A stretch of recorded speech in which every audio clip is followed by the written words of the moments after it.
Boa noite a todos. Boa noite aos nossos amigos internautas que nos acompanham pelo Facebook aqui da casa, fora da caridade não há salvação. É uma alegria muito grande estarmos reunidos essa noite para mais uma noite de aprendizado, de reflexão. Hoje contamos com a presença do nosso amigo Rogério Azevedo. Muito obrigada, Rogério, pela presença. E antes então da gente começar, nós vamos para a harmonização do ambiente. O nosso colaborador Gustavo cantará o hino da casa e o Pai Nosso cantado.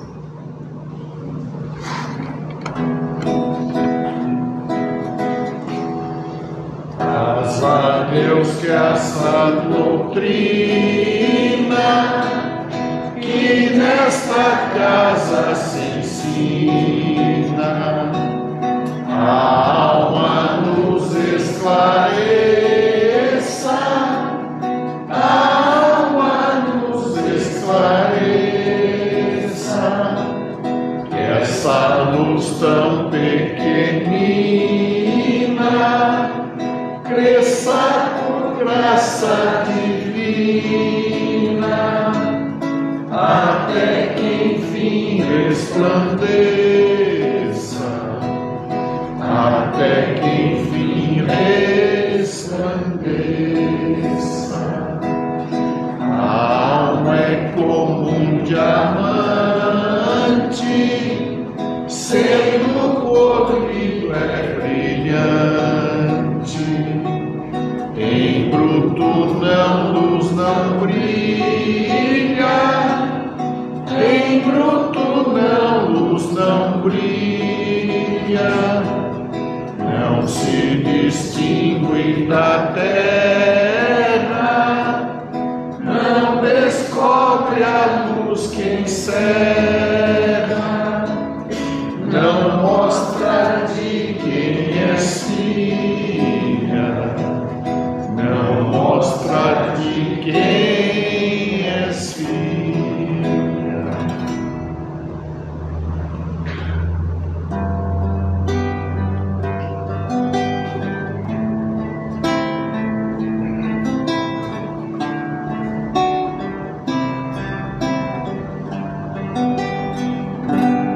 Pai nosso que estás no céu, santificado seja o vosso nome. Venha a nós o vosso reino, seja feita a vossa vontade, assim na terra como no céu, assim na terra como no céu. O pão nosso de cada dia dai-nos hoje, ó Senhor. Perdoai as nossas dívidas, assim como perdoamos aos nossos devedores. Não deixeis cair em tentação, mas livrai-nos de todo o mal. Não deixeis cair em tentação, mas livrai-nos de todo o mal.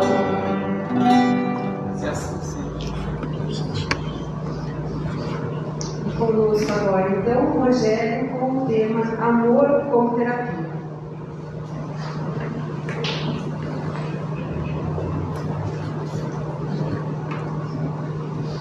Mais um dia muito bom para estarmos juntos, porque nós fechamos neste ano o nosso ciclo de encontros, principalmente deste ano.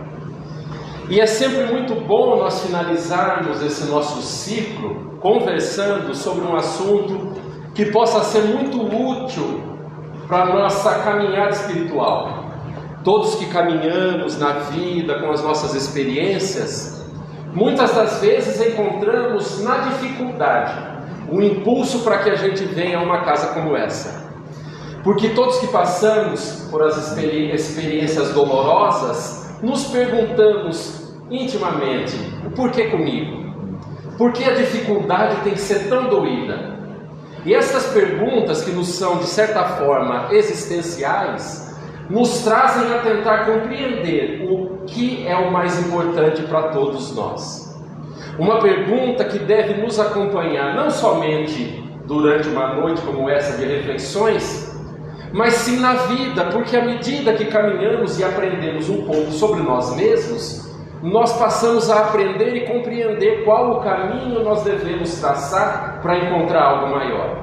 Dessa forma, necessário é também que nós façamos uma pergunta extremamente sincera, já que o ano assim termina: o que é que a gente quer com o Espiritismo? Essa para nós é uma pergunta essencial, porque talvez vá de encontro com o que o Espiritismo pode fornecer, ou às vezes fique um pouco desviado da sua rota na nossa vida. E por isso, estas pequenas pausas semanais em que nós utilizamos esse pouco tempo que temos para refletir, este é o convite da noite de hoje. Pensarmos sobre o significado desta mesma resposta, porque na nossa vida toda, todos devemos de ter a consciência e a compreensão de que a nossa função, quando nascemos aqui, é amar. Amar até doer. E talvez nós fiquemos perdidos no caminho pela falta de compreensão do que é o amor em si. Há tantas facetas no amor que nós ficamos sem compreender se nós estamos no rumo certo ou não. Por isso do tema da reflexão da noite de hoje: amor como terapia. E a primeira palavra para nós é até mais ou menos compreendida, nós temos um certo entendimento, todos a depender da experiência que nós vivenciamos na vida, na arte da amorosidade, temos uma compreensão, mas também sabemos que o amor para todos nós, ele é multifacetado. Existe uma série de formas de se amar.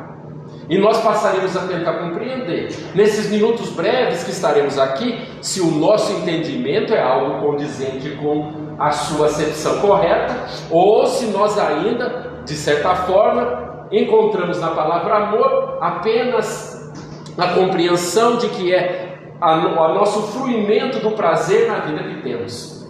E é claro que a segunda parte, que é como terapia, é porque todos nós necessitamos de compreender o contexto histórico que estamos vivenciando. A humanidade desenvolveu-se do ponto de vista tecnológico de uma maneira inimaginável. Nós que passamos por essas últimas décadas, quer dizer, eu não, mas alguns passaram, nós pudemos observar que algumas coisas na nossa vida foram muito curiosas para poder exemplificar tudo isso que nós passamos. Um exemplo prático para todos nós aqui que temos uma certa idade.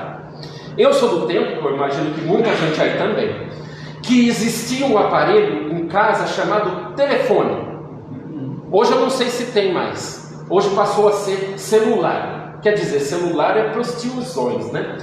Smartphone, uma coisa terrível. Mas naquele tempo era telefone. E era um aparelho cinza que havia na casa de todo mundo. Cinza, pesado, com um disco cheio de números. Se der para um jovem hoje, ele não sabe o que é. Mas que ligava numa tomada com 4 pinos a 90 graus cada um deles. Vocês sabem do que eu estou falando? Tem gente antiga aqui, não?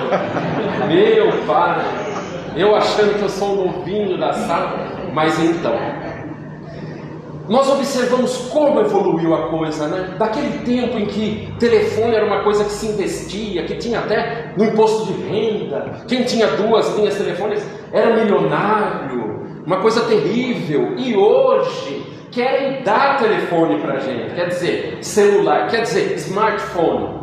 E para que a gente utilize para gastar semanalmente ou mensalmente, os nossos créditos, ou alguns fazem os seus planos, e nós falamos com qualquer pessoa, em qualquer parte do mundo, no tocar de uma tela. E nós vemos que este é o único exemplo do desenvolvimento que para nós, para mim principalmente, surpreende. E nós vemos que à medida que as coisas foram ficando fáceis de se fazer, de se ter, hoje estou com fome, iFood, não é propaganda, mas é uma coisa que nós fazemos. Banco, preciso pagar alguém, faz um Pix. São coisas que da nossa vida ficaram muito fáceis, e por isso mesmo nos sobrou muito tempo para a gente arrumar o que está desarrumado há tanto tempo. Intimamente todos nós pudemos observar que a humanidade entrou num contexto de doença psíquica complicadíssima. Ansiedade, síndrome do pânico, depressões. Porque a gente tem que lidar consigo mesmo. Se sobrou tempo, não usamos tanto mais a nossa musculatura para fazer alguma atividade que a gente fazia antes, sobra-nos tempo para usar a nossa mente. E aí começam as complicações. Porque à medida que a gente se observa e começa a olhar para dentro, às vezes a coisa complica. E a gente não sabe para onde correr. Tanto que consultórios de psicologia, igreja, locais de ajuda de pessoas do ponto de vista da mente, abarrotados. E ao mesmo tempo, nunca antes na história da humanidade a criatura esteve tão descompensada. Todos nós, aqui e fora daqui. Mas nós observamos que esse contexto para nós nos leva a tentar compreender qual a função nossa quando a gente nasce aqui. Todos temos um objetivo essencial. Uns dirão, eu quero ser, e fala uma profissão, quero ser médico, quero ser engenheiro, quero ser cozinheiro, quero ser arquiteto, seja o que for. Não é isso. Nós utilizamos o nosso cabedal profissional para atingir o nosso objetivo essencial, que é o amor. Para compreender tudo aquilo que a gente deve fazer na vida, temos que ter um reflexo compreendendo o significado do próprio amor. E o que seria o amor? Alguns dirão, ter alguém para chamar de seu. Outros dirão, alguém para morrer de ciúmes. É o amor, é o tempero da amorosidade, os ciúmes. Quando na verdade, o próprio ciúme é uma degenerescência. Eu sei que aqui ninguém tem ciúmes, por isso a gente fica muito feliz, a gente já partiu para o amor. Mas quando começamos a compreender o significado da amorosidade, é perceber que a nossa função é compreender a essência de uma pessoa que nasceu aqui nessa terra de uma maneira que nos pudesse ensinar como amar. Questão 625 de O Livro dos Espíritos. Qual o ser mais perfeito que Deus nos deu como modelo e guia? Resposta mais sintética do livro: Jesus. E não dá para tergiversar. É compreender como cada um de nós pode observar-se nessa figura que de tão grande dividiu a história entre antes e depois dele. Nós não precisaríamos nem sermos religiosos para entender a importância de Cristo na humanidade, mas compreender que foi uma pessoa diferenciada, foi, e para nós em essência o nosso modelo, porque já compreendemos o que é que ele veio fazer aqui, mostrar para todos nós como é amar. E quando será que um dia nós entenderemos o significado da amorosidade de Cristo? Quantos bilhões de anos nós teremos de passar em nossas experiências para compreender? Mas alguns dirão, se a nossa função fundamental na vida é amar, por que a coisa não é mais fácil? Por que é tão difícil amar? Alguns dirão, mas é fácil amar, porque eu vou semanalmente ao centro espírita, eu encontro gente muito bacana, pessoas gentis, todas as vezes que eu vou, existe uma palestra, uma reflexão, uma discussão, cujo tema de fundo é a amorosidade. Eu tomo um passe, as pessoas doam sua energia com amorosidade, sou atendido muito bem, no final das palestras tem uma confraternização, é só amorosidade. Mas alguns dirão também, o amor é uma complexidade tremenda. E eu fico nesse segundo grupo. Justamente porque até a divindade entendeu a complexidade do que é se viver o amor na experiência. Tanto que podemos observar na nossa vida mesmo, amor de pai, amor de filho, amor de marido, amor de esposa, de noivo, do que for, amor fraternal. E esses vários contextos do entendimento do que é amorosidade nos dão um entendimento de que quadro da amorosidade nós mesmos nos encaixamos, porque nós necessitamos de vida após vida desenvolver um pouco mais cada uma destas facetas. Poderíamos até tentar compreender. Poxa vida, então o amor é o quê? Porque é uma pergunta muito subjetiva, filosófica. Se chamássemos uma pessoa atrás da outra aqui para discursar sobre o significado do que é que entende o que é o amor, 95 ou 99% das pessoas iriam mais ou menos assim nessa linha. Ai, o amor é uma coisa que eu sinto. Ai, é uma delícia. E começaria a falar, porque nós somos influenciados muito romanticamente pelos livros, pelas revistas, pelos romances, por tudo aquilo que nós observamos exteriormente, que nos dão uma ideia do que é a perfeição amorosa. Mas, será que o amor é algo que a gente sente? Cabe a nós ficar com essa pulga atrás da orelha. E eu vou fazer uma pequena pausa, porque traçarei aqui, num contexto um tanto quanto autobiográfico, uma evolução das experiências amorosas que todos nós passamos. Quando nós somos relativamente jovens, e eu também assim o fui, não que eu esteja tão acabado assim, mas eu lembro-me do primeiro contexto amoroso, que foi o entendimento de que eu tinha pai e mãe, como todo mundo também teve a sua figura paterna ou materna, ou só paterna ou só materna, mas uma figura, não necessariamente o pai biológico, e tem uma série de variações dentro desse contexto, mas para simplificar, pai e mãe. Dentro desse contexto, a criança primeiro acredita que pai e mãe são a representação da verdade absoluta na Terra. E é tão bom esse período porque a criança, ela faz de tudo para estar com o pai e com a mãe. Vai crescendo, vai se desenvolvendo, criando um pouco mais de maturidade, observando os coleguinhas, tomando conta daquilo que é o seu corpo físico, porque o espírito passa pelo processo de encarnação, lá mais ou menos pelos 7 anos, está possuidor daquilo que é seu. E não é que depois de um tempinho, na chegada daquele período que para muitos de nós é terrível, chamado como adolescência, em que os nossos corpos são bombardeados por hormônios do crescimento, a gente começa a ficar irritadiço, as glândulas sexuais começam a chacoalhar o nosso corpo e nós vamos pensando que nós precisamos de algo além daquilo, sem saber muito bem o porquê. E nesse momento a gente olha para os nossos pais e fala: não é possível que eu nasci aqui. Não, é claro que aqui isso não ocorre, mas vamos fazer assim um exercício de imaginação, pensando que ocorre com outras pessoas. E a gente se pergunta: não é possível, eu não aguento viver aqui nessa casa. E a gente começa a criar objetivos para vivenciar outras coisas. E o período da adolescência é terrível, porque parece que os hormônios guiam os nossos corpos. Tanto que é um período terrível de um lado, porque vivemos numa irritabilidade, consequência do nosso desenvolvimento e a maturidade sexual, mas ao mesmo tempo é o tempo da descoberta. E encontrar aquele chamado primeiro amor. Vocês passaram por esse tempo, imagina. Quem não passou pode ficar tranquilo que encontra. Se não for nessa vida, vai ser na outra. Mas tem esperança que ele vai chegar.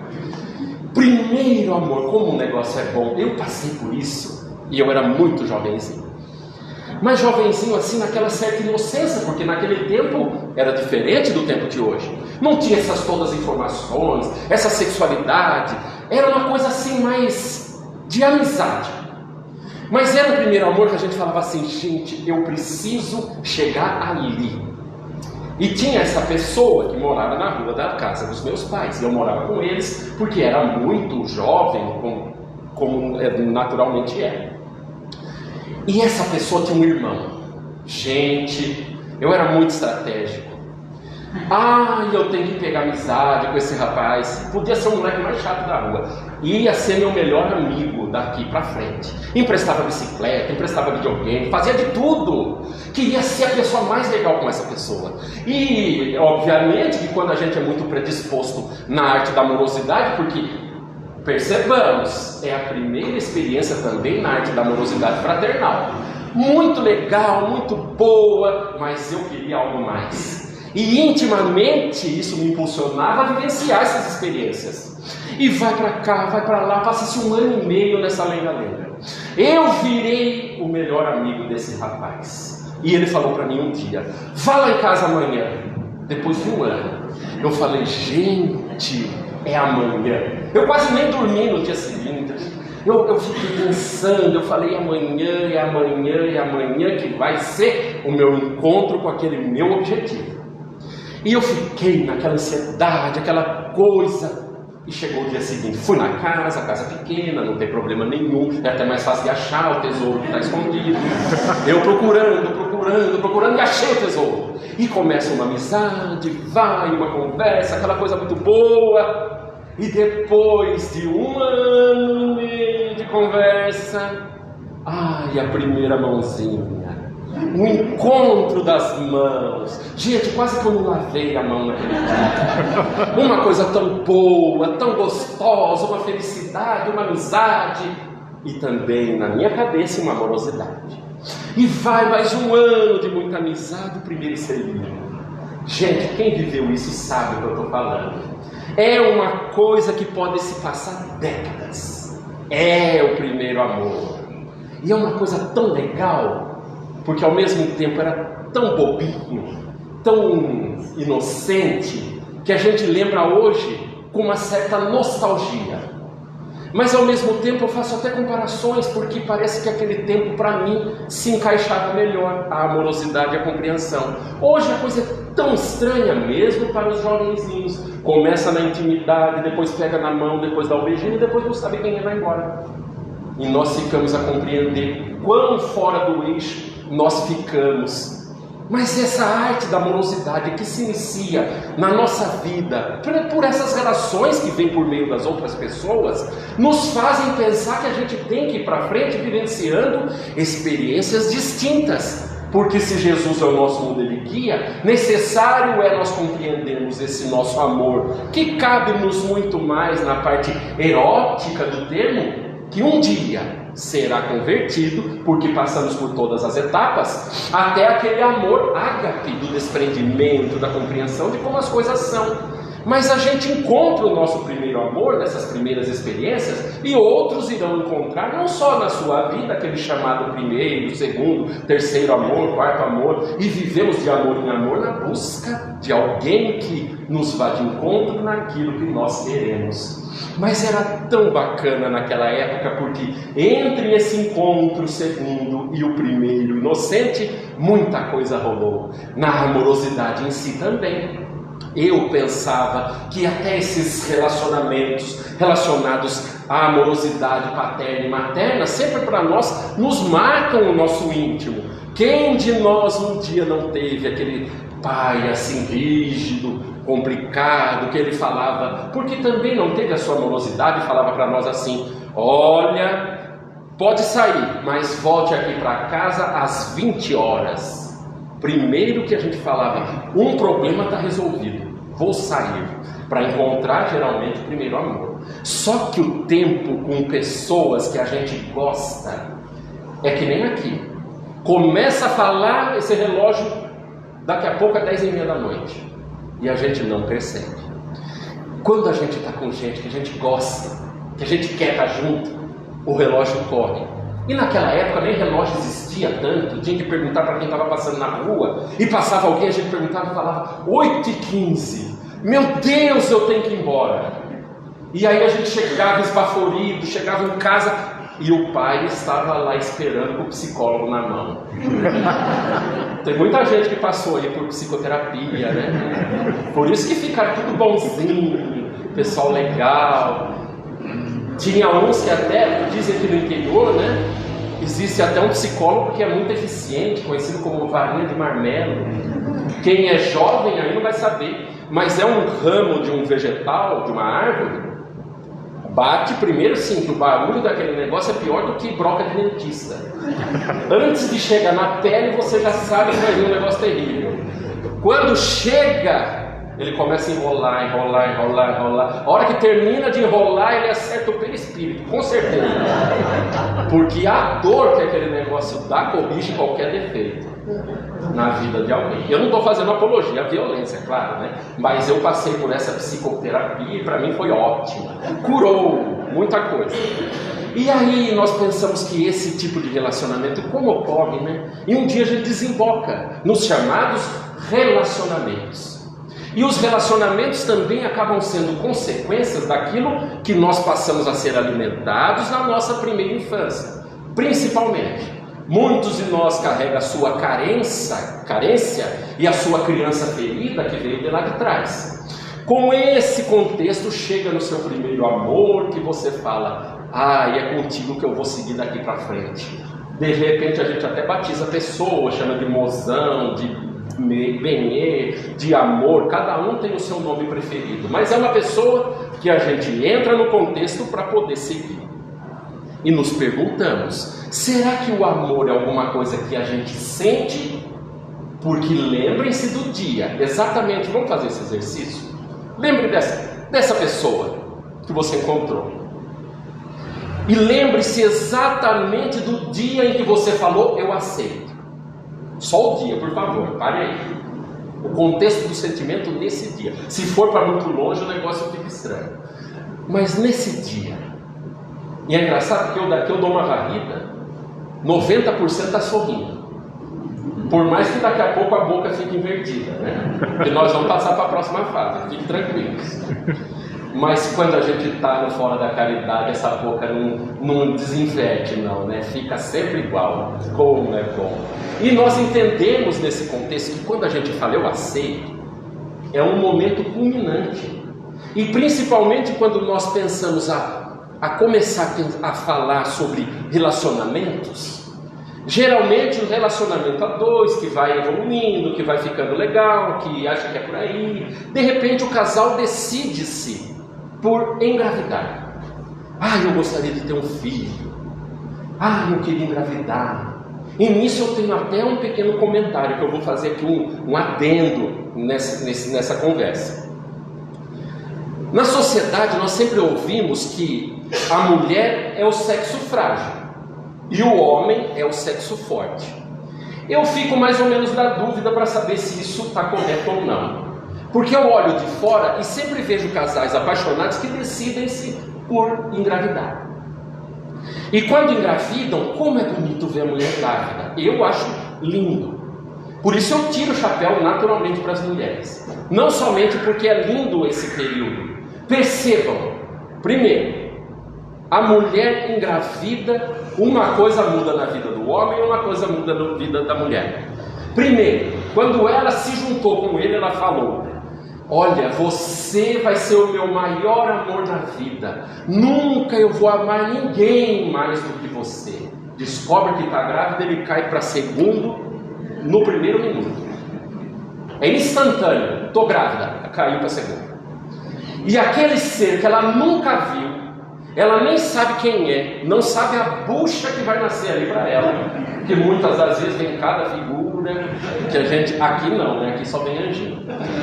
E a gente para pensar: gente, como é bonito. E a mulher, ela vai, qualquer coisa que ela vai fazer, ela protege a barriga, ela fica nas suas ideias. É uma coisa que eu olho de fora e é lindo, mas também tem uma certa beleza, mas para mim eu fico um pouco numa certa perplexidade. Porque ao mesmo tempo que é bonito, eu vejo aquele negócio crescer. 3 meses já fica uma barriguinha proeminente. 5 meses já está um pouquinho maior. E à medida que cresce, começa a apertar pulmão, aperta intestino, aperta tudo. E a pessoa não consegue nem respirar muito direito. A respiração fica meio curta. 9 meses. E eu pensando: gente do céu, como é que sai isso daí? E a mulher numa felicidade de que nasça, numa coragem que nós do sexo forte não entendemos, mas o sexo frágil deve entender. Mas se Deus quisesse trocar de figuras e chegasse para mim: Rogério, o negócio é o seguinte, A partir de hoje eu vou revogar as minhas leis biológicas. As mulheres passarão a não ter mais os seus filhos carregados dentro do ventre. Agora serão os homens e você vai ser o primeiro da raça. Eu já falo, olha, pode passar para frente, na outra reencarnação. Se depender de mim, a humanidade acaba em 2 semanas. Vai evoluir em espírito, tranquilo. Gente, vocês já imaginaram? Eu fico pensando, um bebê do meu tamanho sair de dentro de alguém, pagou pecado, né? Está no mundo de expiações, não está na regeneração, porque é um absurdo. E a gente para pensar que talvez esse nome de sexo forte e frágil esteja um pouco perdido. Querem um exemplo?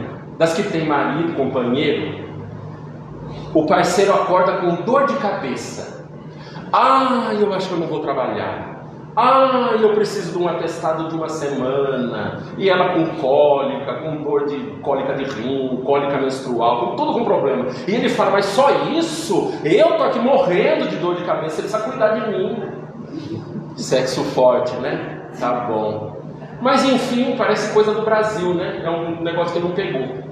E nós ficamos a pensar que esse tipo de coisa, principalmente quando nós pensamos na área dos relacionamentos, quando o casal se decide ter um filho ou não, antigamente, nós que moramos no interior de São Paulo, havia sempre assim um ideal de relacionamento, principalmente no campo feminino. Porque toda mulher, ou quase toda mulher lá se recuarmos algumas décadas, elas pensavam, poxa vida, eu gostaria de casar na igreja, de véu e grinalda, aquele véu enorme, a criançada ia pisando, mas ela queria. E tinha essa ideação. Mas quando se casava não era só isso. Porque o casal pegava e começava a fazer as dívidas, começava a comprar passagem de avião para viajar, hotel, casa, casamento também, que é um negócio super baratinho quando a gente faz festa, que a gente gosta, né? Uma maravilha. E depois de ter feito tudo isso, a gente percebe que não somente se comprometeu com alguém do ponto de vista civil, mas se comprometeu também com uma instituição financeira, que a gente vai estar atrelado muito tempo. Aí a gente chega lá para o meio do sacerdote e ele faz uma pergunta para nós, que é terrível também, que nos faz pensar: o amor é um sentimento ou o amor é alguma outra coisa? Ele chega e nos faz uma pergunta assim: é de sua livre, espontânea vontade que você, fulano de tal, fica com a fulana de tal? E a gente para pensar. Essa é uma pergunta que tem um certo sentido. Se é da sua livre, espontânea vontade, não é um sentimento, é uma escolha.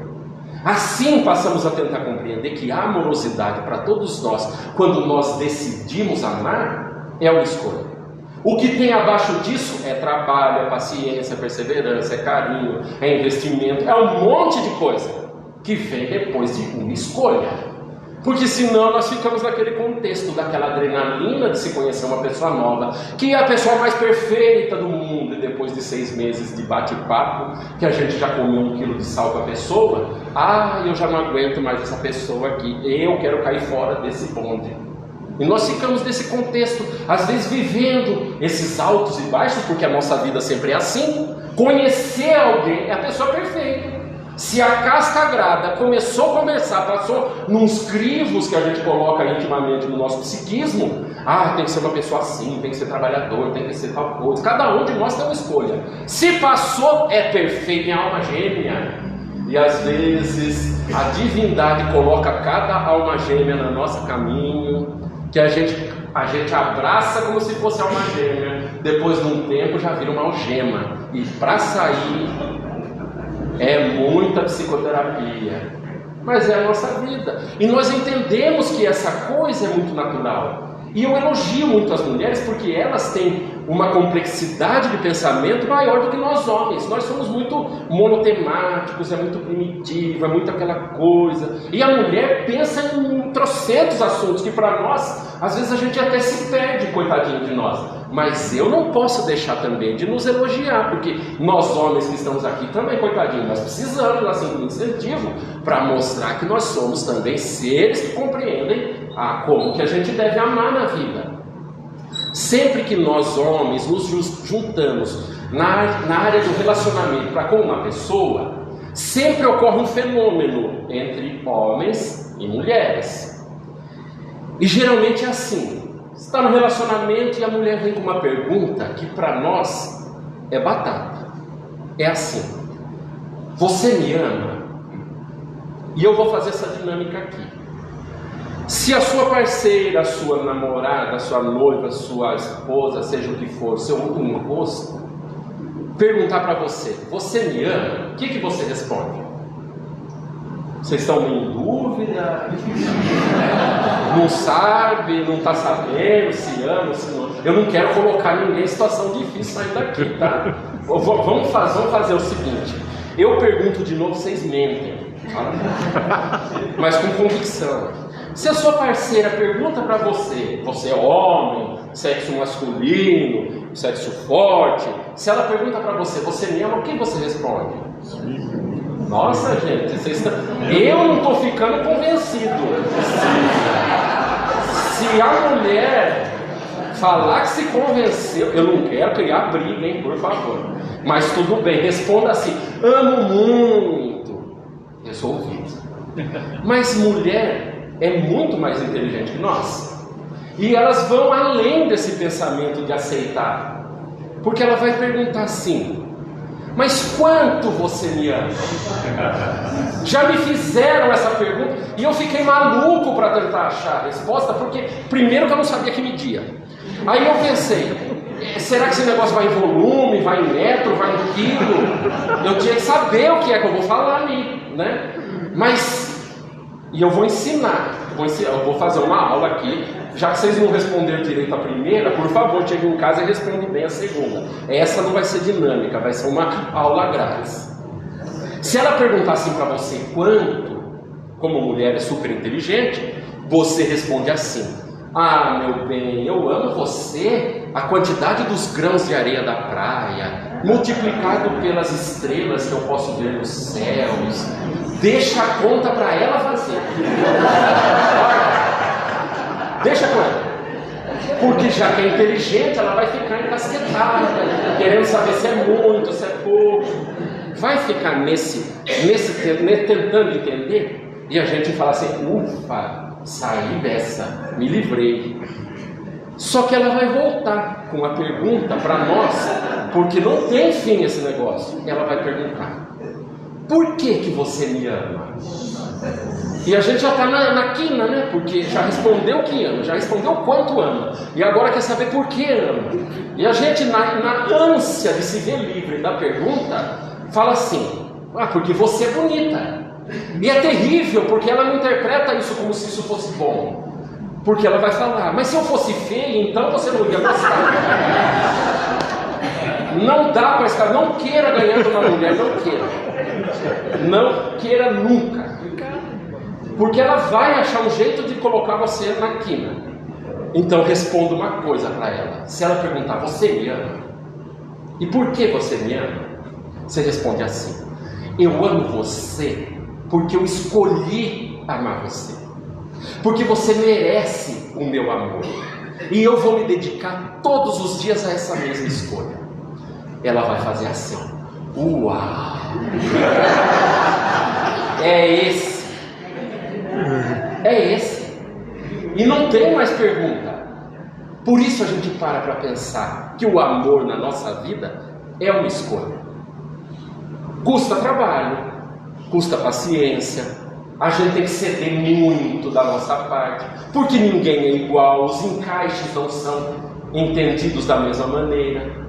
E nesse rumo que a gente vai se relacionando primeiro com as pessoas, a gente vai entendendo o porquê nasceu aqui, o porquê passa pelas dificuldades que passa. E o porquê essas experiências que a gente acha tão legal na vida devem de acontecer conosco, para a gente aprender a amar.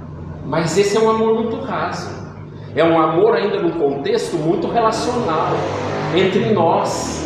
A nossa amorosidade deve de ser a amorosidade em profundidade, que Jesus tentou nos ensinar por meio do seu comportamento. Ele teria dito também para nós amar a Deus sobre todas as coisas e ao próximo como a si mesmo. Quando a gente falar amar a Deus, tá certo que entender a natureza de Deus, o contexto, para que entre na nossa inteligência ainda um tanto quanto frágil, é muito difícil.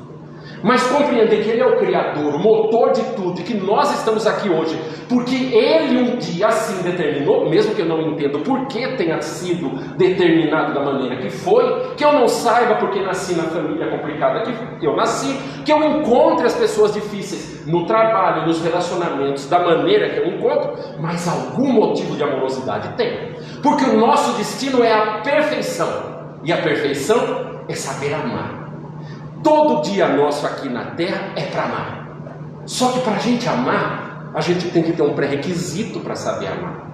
Alguns de nós colocam toda a sua amorosidade na via sexual e acham que isso é amor. Ah, eu estou amando. Tanto que a gente encontra até pessoas falar: eu quero fazer com você amor. E se a gente for na praça dar comida para morador de rua, nós estamos fazendo amor. Só que a gente entende tudo truncado. Mas é fazendo amor. Talvez um amor num contexto um pouco mais profundo do que o primeiro, que a gente imaginava que entendia. Mas quando a gente entende que tem que saber amar, é porque a gente precisa se amar primeiro. E para se amar primeiro é prestar atenção no que a gente faz com a nossa vida. Não somente com as nossas escolhas, mas também, em princípio, com as escolhas que fazemos para o nosso físico. Mas tem gente que vai levando de qualquer jeito, a gente leva a nossa vida, coloca qualquer coisa para dentro. Gente, fumo é um exemplo. Eu sou do tempo, e eu imagino que alguns aqui também, que fumar cigarro era chique. Passava na novela, tinha aquela coisa, aquele ar de sensualidade de se fumar. Ficava com o dedo amarelo, queimava tudo o bigode, né? Porque naquele tempo tinha bigode também, né? Eu lembro dos meus tios, dos meus avós, que estavam nesse rumo, e eu já achava tão esquisito, tão feio naquela época. Só que tinha gente que me dá um cigarro, ia fumar, tossia e ficava ruim, e começa a forçar. Por meio do hábito, de repente adquire um vício químico no seu cérebro, que todo dia ele te diz: quero mais nicotina. E você manda todo dia.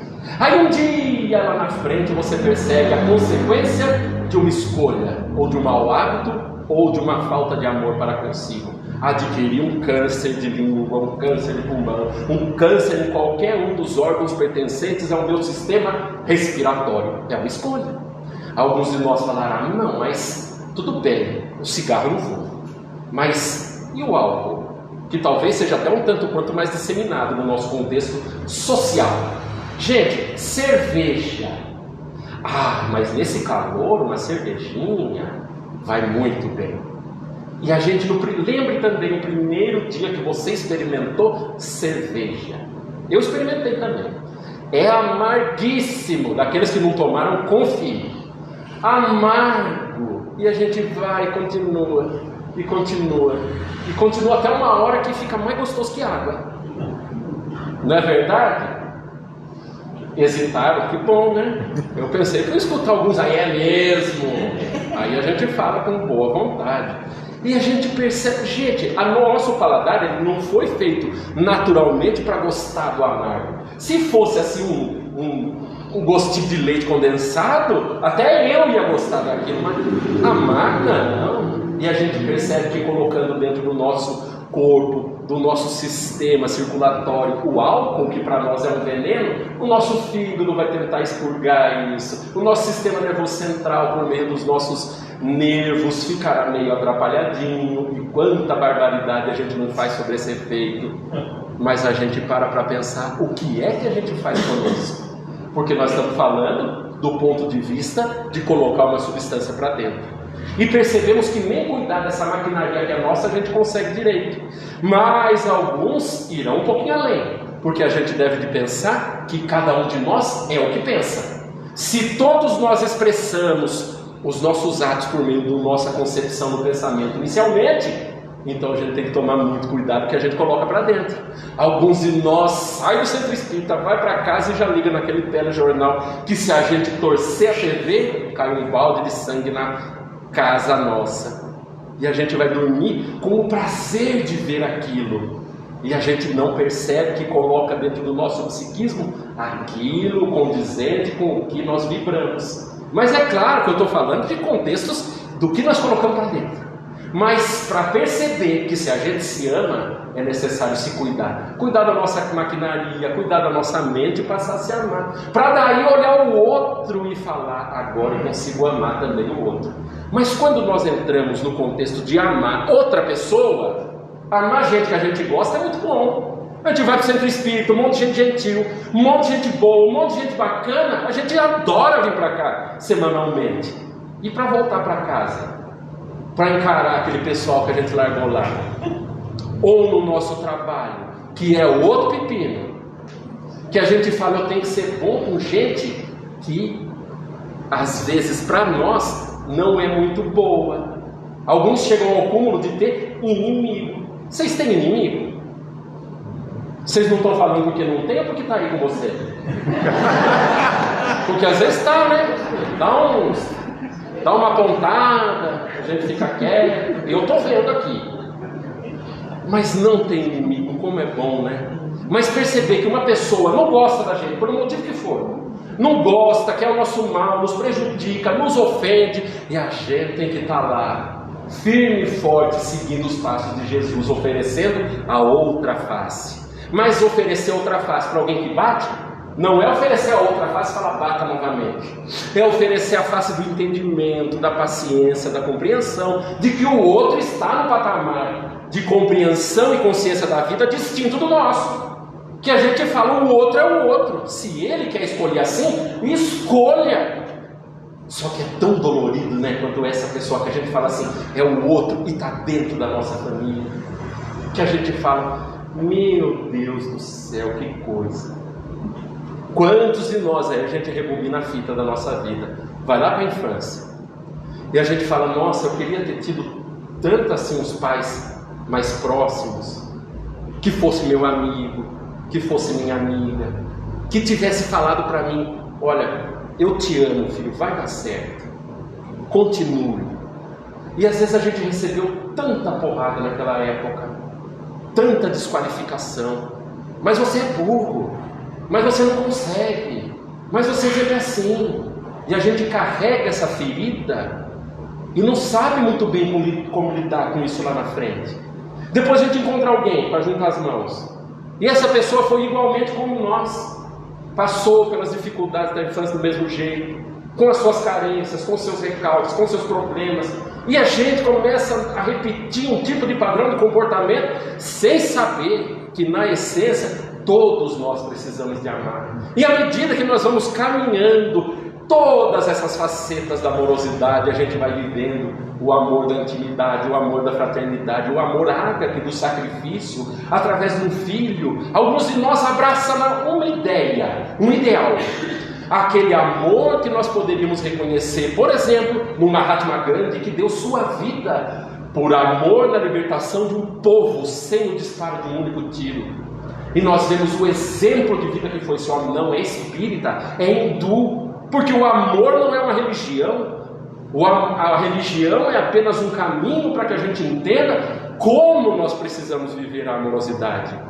Se olharmos também, Martin Luther King Jr. nos Estados Unidos, um negro que dedicou a sua vida à libertação, ou talvez até à diminuição do racismo num país que ainda hoje tem uma sequela tremendamente grande do ponto de vista da falta de amorosidade. Para nós aqui, o Brasil ainda é uma chaga. A escravidão nós tínhamos aí em 1888, que foi o ano da abolição da escravidão.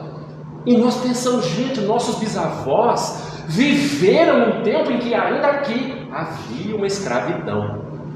E nós paramos para pensar como a coisa desenvolve de uma maneira em que todos somos convidados naturalmente a escolher o amor. escolhei.